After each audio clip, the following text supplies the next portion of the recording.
presents Willard Waterman as the Great Gildersleeve.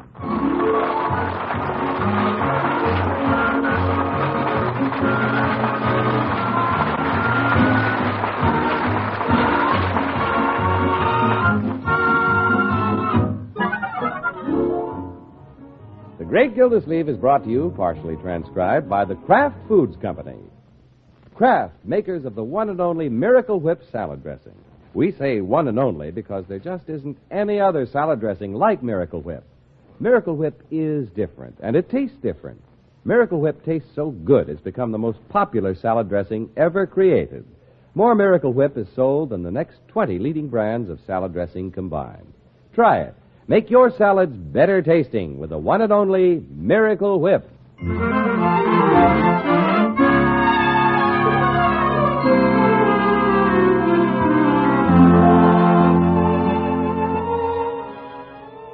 The Great Gildersleeve has never plunged into the sea of matrimony, but he does like to dangle his toes in the water once in a while. A few days ago, he met a Miss Gloria McKinley, manager of the complaint department at Hogan Brothers. He hasn't had a date with her yet, but this afternoon he has persuaded her to let him drive her home from work. Accordingly, we find him parked in front of the store with his motor running. I better leave it running, too. That policeman in the corner has his eye on me, and I'm parked in a loading zone. Well, I'm waiting to pick up a pretty little package. Right, George, I want to make a good impression on her. Should have washed the car. I didn't notice Leroy written in the dust in the hood. Oh, well. You, Gildy. Uh-oh, Judge Hooker. He would have to show up.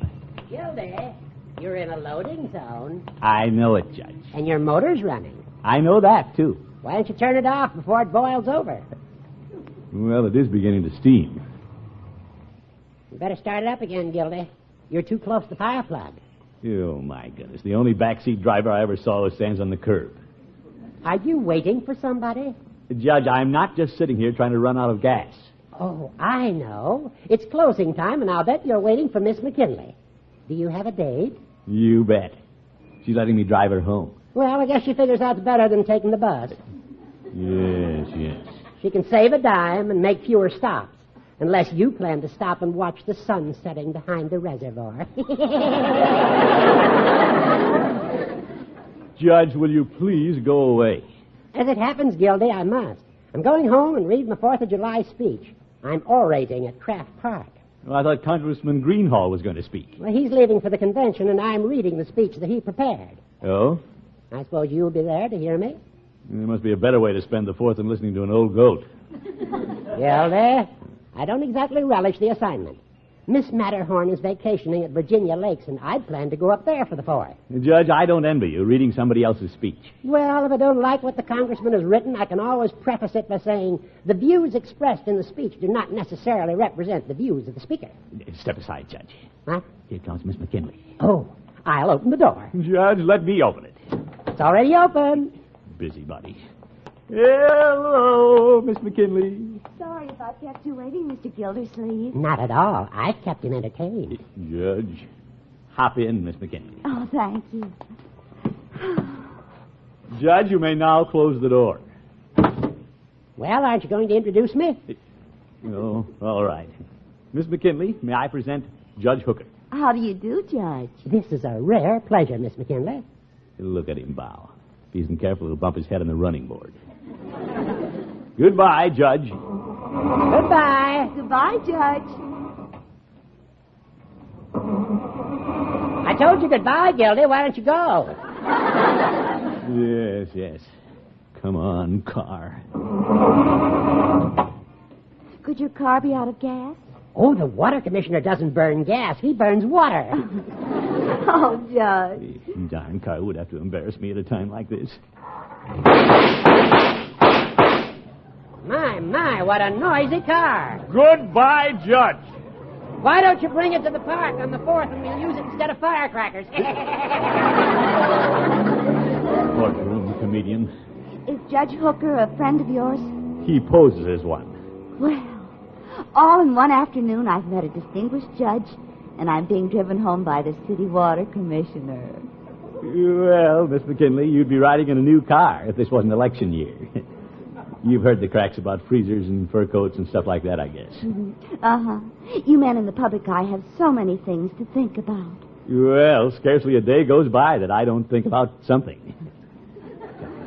I've always wondered what important men talk about. So have I. Oh! You mean the judge and me? Of course. Oh, you don't have to be so modest, Mr. Gildersleeve. Well, thank you. Well, now, what problems were you two men wrestling with? Oh, nothing important, really. When you came up, we were just discussing the 4th of July speech. Oh, are you going to deliver the speech at the 4th of July celebration? Me? How thrilling! Well, anyway, that's what the judge and I were discussing. And he was asking you to deliver the speech. Well, no, not exactly, Miss McKinley. Originally, our congressman was supposed to make the speech. But he couldn't be here, so he had to ask somebody else. So the congressman himself asked you. Are you a close friend of his, too? Well, I voted for him. He helped put him in office, I mean. How wonderful that he asked you to take his place. What are you going to say in front of all those people, Mr. Gildersleeve? Well, frankly, I haven't given it much thought. I don't suppose that's a problem to an experienced orator like you. Well, you can be sure I'll come up with something. I wonder what I will come up with.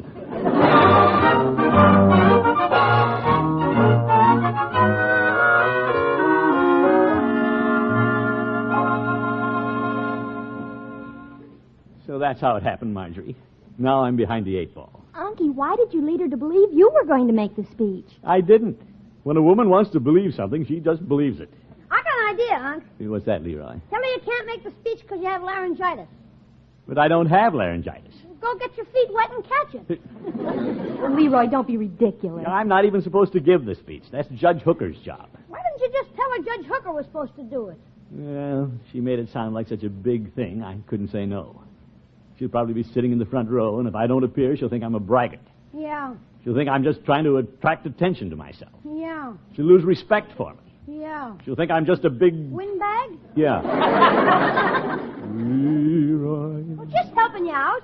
Yeah, well, don't put words in my mouth. Okay. What are you going to do, Unky? Well, now that I'm in this deep, there's only one thing to do. Call her and tell her she made a mistake about the whole thing. She made a mistake. Well, she got the wrong impression. I'll tell her Judge Hooker is making the speech. Oh, I think that's very wise, Unky. You bet. She'll like me better if I tell her the truth. Yeah, I'll drive over and see her right now and clear up the situation. Ah, get it! All right, Bertie. If it's for me, I'm just leaving. Yes, sir. Excuse me, President. One moment, please. It's you, Miss Gildersleeve. Bertie, I said I was leaving. Yes, sir, but this is a lady. And when there's a lady on the phone, I know you ain't going nowhere. Oh, well. Hello? Hello, Mr. Gildersleeve. This is Gloria McKinley.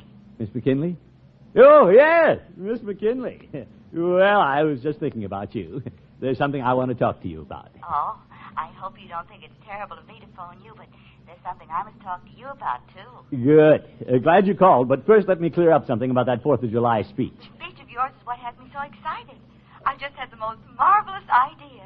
Oh? Hogan Brothers is having a special 4th of July window display. Fine. Now, about the speech. I'm coming to that. I'm so thrilled about your making the speech. I'm having our art department put a sign in the store window. The sign in the window? Telling people not to miss the important address to be delivered in Craft Park by Commissioner Throckmorton P. Gildersleeve. Zeke. What? Miss McKinley, you shouldn't have done that. Oh, it was nothing. Yes, it was. You don't understand. Suppose I don't even make the speech. But you said you were going to. Now, wait a minute, Miss McKinley. Mr. Gildersleeve, you weren't just leading me on, were you? Miss McKinley, I'd never do that. Oh, I'm sure you would. Now then, what did you want to talk to me about? You said there was something that needed clearing up. Clearing up. Oh, yes. Well, it's a little cloudy. I hope the weather clears up so I can give that speech. The sun is shining at my house. It isn't shining over here.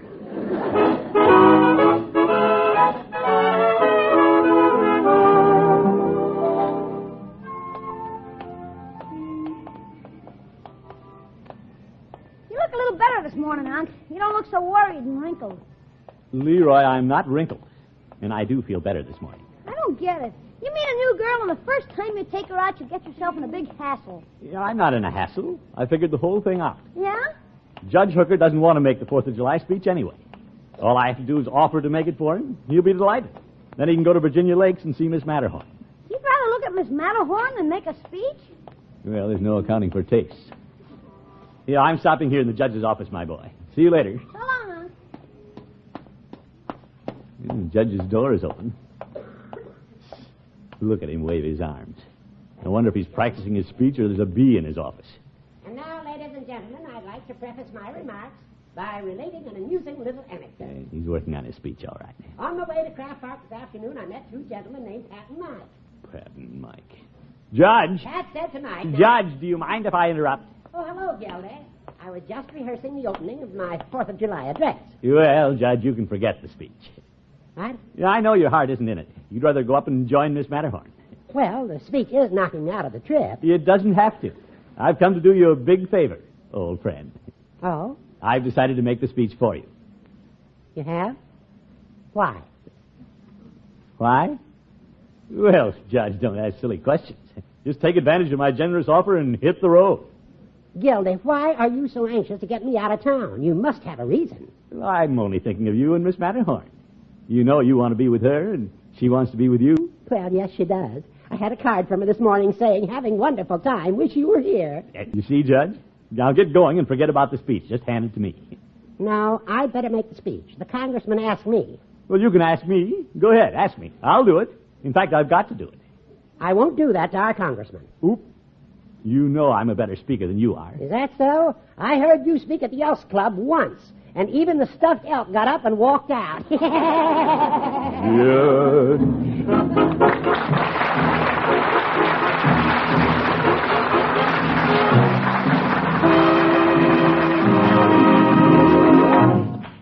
The great Gildersleeve will be back in just a minute. The time is early evening. The place is your dining room. The table is set with your best linen and china and silver because you're expecting guests. And you, the hostess and star of this drama, are proudly bringing in the most beautiful and elegant-looking salad you've ever fixed. You're relaxed, too, sure that this salad will taste just as delicious as it looks because you've used the salad dressing you know will give it just the right flavor. Miracle Whip. Miracle Whip salad dressing has a flavor millions of folks call just exactly right. It's a lively, teasing flavor. Distinctive, too, one you won't find in any other salad dressing. That's because Miracle Whip is a different kind of salad dressing. It's made from a secret craft recipe and gives you the best qualities of old-fashioned boiled dressing and fine, rich mayonnaise. Miracle Whip has a perfect texture, too. Creamy thick and smooth as satin because this salad dressing is blended carefully with special craft beaters. No wonder it's America's favorite salad dressing, the most popular salad dressing ever created. So whether you're fixing fancy company salads or the simplest salad in the world for your family, remember to make it extra delicious. Make it with Miracle Whip.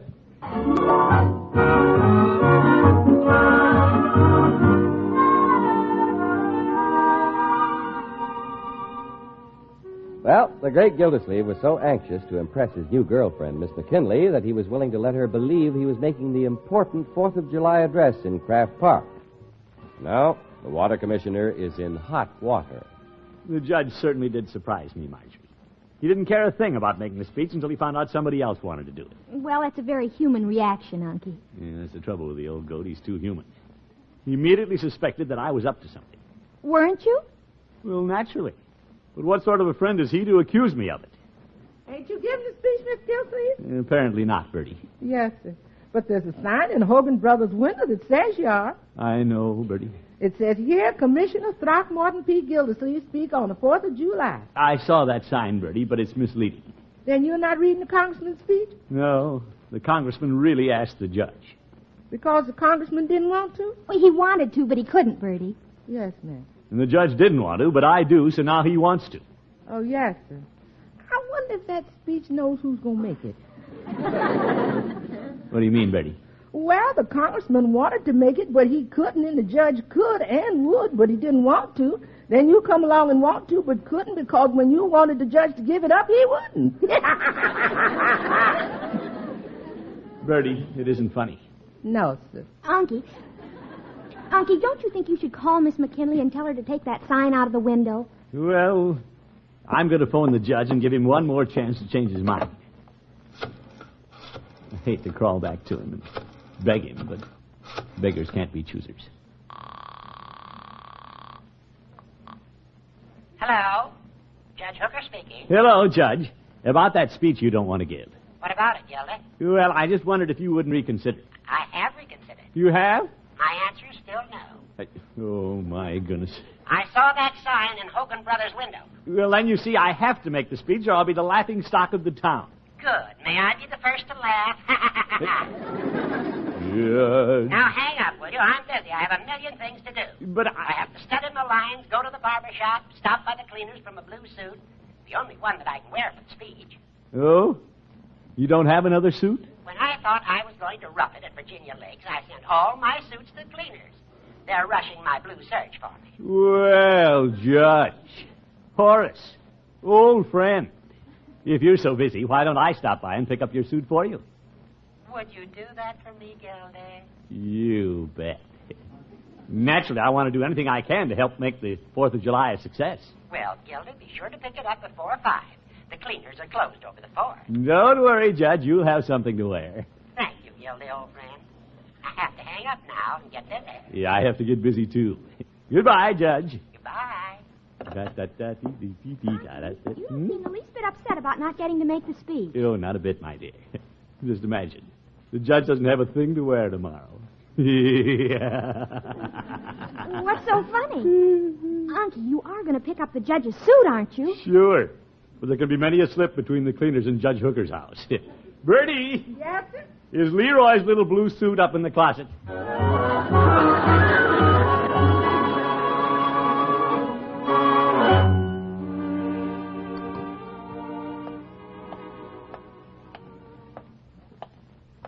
Gildersleeve, you're pretty clever.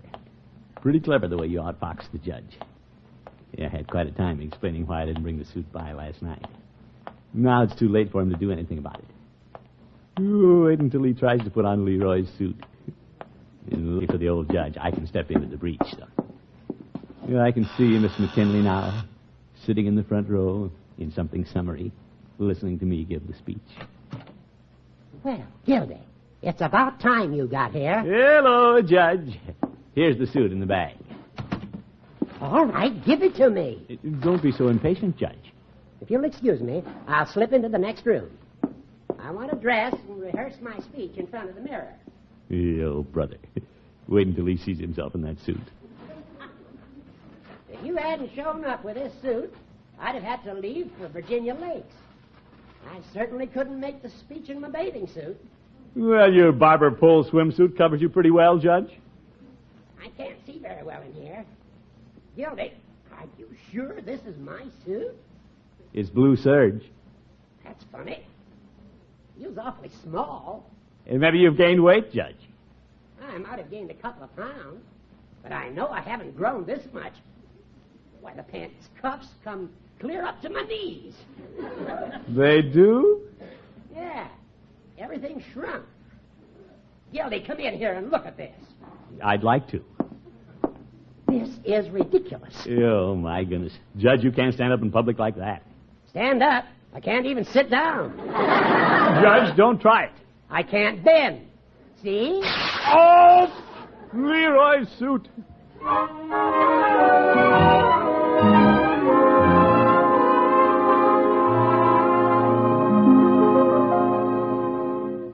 Bertie, how's my new suit? I'm going to need it. It's pressing in the closet. Are you making a speech? You bet. The judge is on his way to Virginia Lakes. Yes, sir. You should have seen him trying to squeeze into Leroy's pants. Yes, sir. Where's Leroy's suit now? Well, I'll have to buy him a new one. But it was worth it. I sure tricked the old judge. Yes, sir, but this ain't April Fool's Day, you know. What's this, Bertie? This is the 4th of July, and that's Independence Day. It ain't April Fool's Day. Now, Bertie. The judge don't get to speak, and Leroy lost his pants, but that don't make it April Fool's Day. This is Independence Day, and you don't fool around with independence. Yeah, all right. Mr. Gildersleeve, you know why you don't play April Fool jokes on the 4th of July? Yes, That's Bertie. right, because it's Independence Day, and you don't fool around with independence. Good old Bertie. She takes Independence Day pretty seriously. Well, I do, too. That's why I want to be with Miss McKinley. She seems to like big shots, and by George, that's exactly what I am. I'll mesmerize her with my speech, and then take her to the hot dog stand. Never mind, Bertie. I'm right here. Wonder who that is. Hope the judge didn't decide to come back and speak in his bathing suit. Hello, Throckmorton. Miss McKinley. I didn't expect to see you. Come in. Oh, I haven't time. I just stopped by on my way out of town. Out of town? But I just couldn't leave without wishing you luck with your speech today. Miss McKinley, you're not going to be there? Oh, didn't I tell you? I'm going to Hogan Brothers' 4th of July picnic with the assistant manager. Assistant manager? But I thought you wanted to hear me speak. Oh, I do, but I can't afford to offend the assistant manager.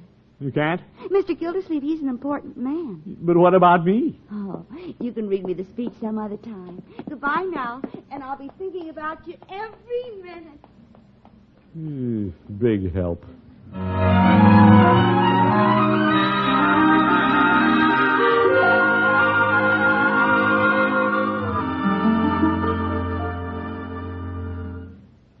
When are you leaving for the park, Unc? Oh, I don't care whether I go or not, Leroy. Somehow my heart isn't in reading the speech. Well, gosh, you sure worked enough angles to get the chance.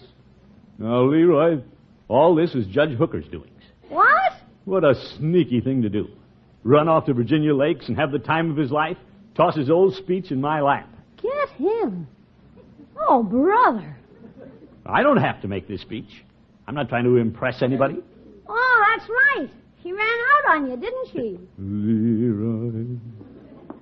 Mr. Gildersleeve, aren't you putting on your new suit? Oh, I don't know, Bertie. It's getting late. I see people heading for Craft Park. I'm going to parade with the Boy Scouts, Unc. Good for you, my boy. I just saw a man in a uniform pass here with a bass drum. There's going to be big doings today. Great. Leroy, I think I'll let you take the speech down and give it to somebody on the committee. Yeah? Who? Well, give it to Mr. Sprague. He likes to be in the limelight. Is this a speech here on the table? What's the speech about? It says freedom. And you ain't going to read it, Mr. Gildersleeve? Bertie, it isn't my job. Congressman Greenhall wrote the speech. It was his job to give it. Yes, sir. And then it was the judge's job. And then they wished the job onto me. Yes, sir. Hey, Unc, it says here that freedom is everybody's job. What's that? The speech says the survival of our freedom depends on everybody. Who? And listen to this. If we want to preserve the liberties we commemorate on this 4th of July, each of us must conscientiously work at being good citizens. Yes, sir. If you want to do anything right, you got to work at it. You want to be a good cook, you got to work at it. If you want to be a good citizen, you got to work at it. That's true, Bertie. Hey, get a load of this, Unc. Being a good citizen means voting in elections, keeping informed and making our opinions known to our representatives, serving on juries and school boards, and... Unc, how about that time you wiggled out of jury duty? Well, I did get off the jury, but I was serving on the school board at the time. Let me see that speech, Leroy. Sure. Freedom. Represented. This makes a lot of sense. Our American heritage, the rights and liberties which we cherish, must be made an increasingly vital part of our everyday life. We must work together to keep our freedom, not just take it for granted. That's right. And by George, we'd better watch it. We could lose some of those liberties before we know it. Come on, Leroy. We're going down to Craft Park and tell them a thing or two.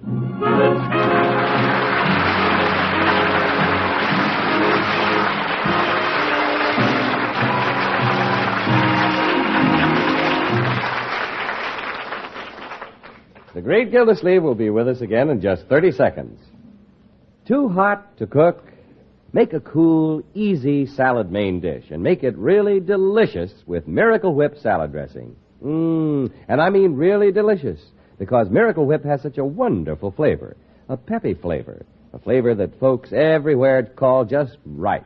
It's a different flavor, too, one no other salad dressing has. Try Miracle Whip on the very next salad you make. See how much better tasting your salads are when you make them with the one and only Miracle Whip salad dressing.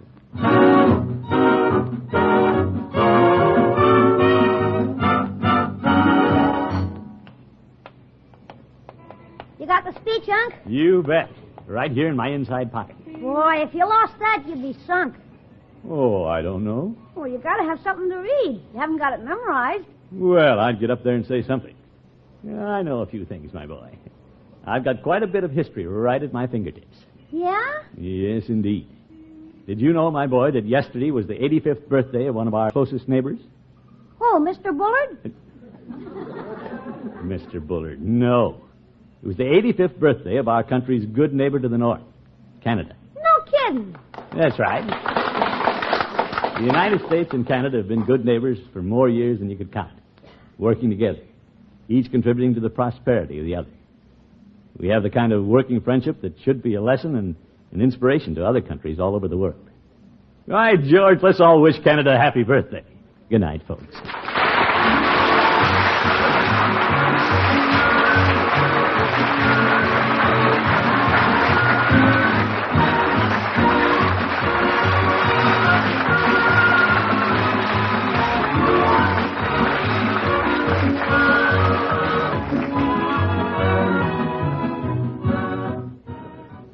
The Great Gildersleeve is played by Willard Waterman. The show is written by John Elliott and Andy White and is partially transcribed. Included in the cast are Walter Tetley, Mary Lee Robb, Lillian Randolph, Earl Ross, and Gloria Blondell. Musical compositions by Jack Meakin. This is John Heaston saying goodnight for the Kraft Foods Company, makers of the famous line of Kraft quality food products. Be sure to listen in next Wednesday and every Wednesday throughout the summer for the further adventures of the Great Gildersleeve.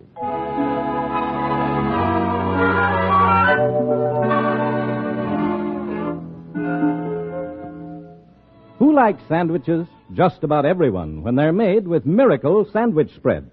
Miracle Sandwich Spread gives sandwiches a wonderfully different, delicious flavor. Created by Kraft, Miracle Sandwich Spread is made from America's favorite salad dressing, Miracle Whip, and spicy relishes.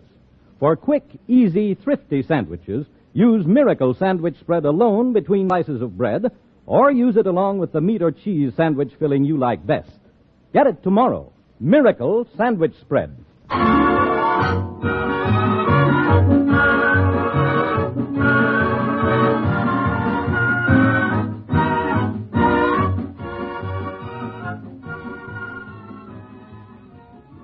Tonight, hear the best of Groucho Marx on NBC.